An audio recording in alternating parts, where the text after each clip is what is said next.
सनातन धर्म में ब्राह्मण कुल में जन्मे व्यक्ति के लिए यज्ञोपवीत संस्कार केवल एक सामाजिक परंपरा नहीं, बल्कि एक आध्यात्मिक उत्तरदायित्व है।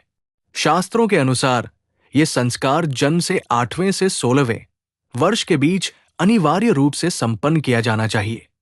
इस निर्धारित आयु सीमा में यदि यज्ञोपवीत संस्कार नहीं होता है तो उस व्यक्ति को प्रायश्चित का अधिकारी माना गया है। जब तक वो निर्धारित प्रायश्चित कर पुनः विधि पूर्वक यज्ञोपवीत संस्कार नहीं कर लेता, तब तक वो किसी भी वैदिक यज्ञ, कर्मकांड अथवा यज्ञ करने वालों के साथ बैठने का अधिकारी नहीं होता।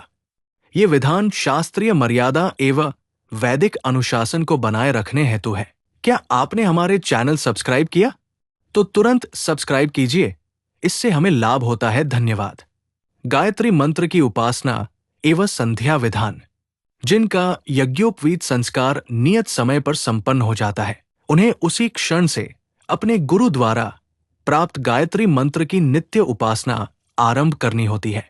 ये उपासना केवल मंत्र जप नहीं, बल्कि आत्मसंयम, अनुशासन और वैदिक जीवन पद्धति का आधार है। गायत्री उपासना का विधान त्रिकाल संध्या के रूप में बताया गया है। 1.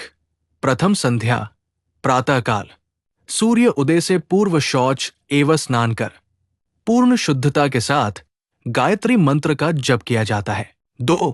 द्वितीय संध्या मध्याह्न काल, जब सूर्य आकाश के मध्य स्थित हो, उस समय पुनः विधि पूर्वक गायत्री जप किया जाता है। 3.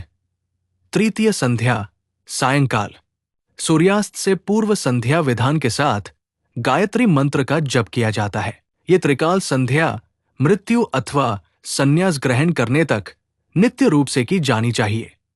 यद्यपि सन्यासी जीवन में प्रवेश करने के पश्चात भी अनेक सन्यासी संध्या विधान का पालन करते हैं। संध्या त्याग एवं प्रायश्चित का विधान। यदि कोई व्यक्ति 3 या 7 रात्रियों तक संध्या विधान एवं गायत्री उपासना का त्याग करता है, तो शास्त्रानुसार वो अपने वैदिक अधिकारों से वंचित हो जाता है और पुनः संस्कार एवं प्रायश्चित का पात्र बनता है। हालांकि नित्य संध्या करने वाले व्यक्तियों के जीवन में कभी कभी विशेष परिस्थितियां उत्पन्न हो सकती हैं। ऐसी स्थिति में वे भी शास्त्रानुसार उचित प्रायश्चित के अधिकारी माने गए हैं, जिससे उनकी वैदिक मर्यादा पुनः स्थापित हो सके। वैदिक विद्याओं का अधिकार। यज्ञोपवीत संस्कार एवं त्रिकाल संध्या के विधि पूर्वक पालन के पश्चात ही व्यक्ति को वेद विद्या, ज्योतिष विद्या एवं अन्य वैदिक शास्त्रों के अध्ययन का अधिकार प्राप्त होता है। बिना इस अनुशासन के वैदिक ज्ञान अधूरा एवं निष्फल माना गया है।